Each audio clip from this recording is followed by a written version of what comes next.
Governor putting the brakes on a new transportation bill that targets commuters and smokers. VB has more on that from our Beacon Hill studio this morning. What's going on, VB? Yeah, Representative Stephen Howard joins me. He was up here yesterday. The governor was not, of course. He's out of state when the heavy lifting is going on.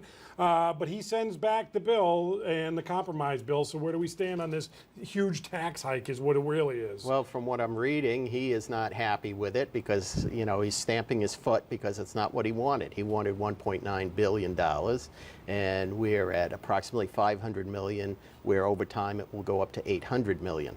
By 2018, I right? believe so, yes. Gas tax goes up 3 cents. 3 cents. But then it's tied to inflation going forward, right? Correct. So we have a 21-cent gas tax plus a 2.5-cent surcharge, which is supposed to go into the underground storage cleanup fund.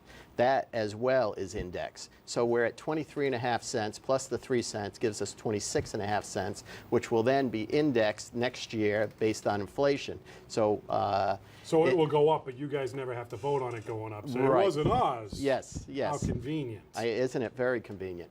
Where does this stand with the speaker? Do we even know? Is he ticked at the governor? Because this seemed like a reasonable compromise if you can swallow any of this. Well, I honestly don't know. Being a Republican, we don't get too much information passed down to us. I did serve on the conference committee, but the conference committee basically was more of a committee of the chairman of the Ways and Means of the Senate and the House.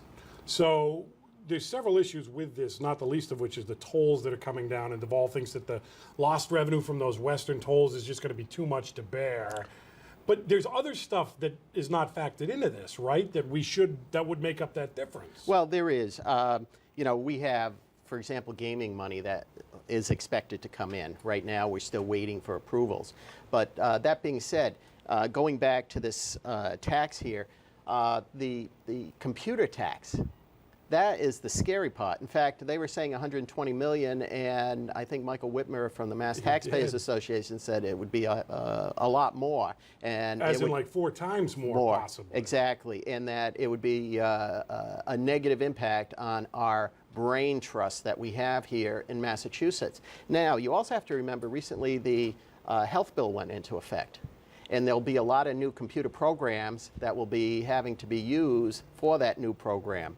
And all of a sudden, all these companies have this new programming, and they have to charge taxes on it. So it's almost like a mandated tax. Bottom line, I know I'm going to get it. The question is, how bad am I going to get it? Who's going to win this one, the compromise bill or the governor? I think the compromise bill will come through. Oh, great. So you're only taking $500 million on my money. Yeah, only exactly. raising my taxes for the third Doesn't time. it make you feel great? It makes me feel great. So we have tried to propose a zero tax plan, but we really weren't given the opportunity to present it.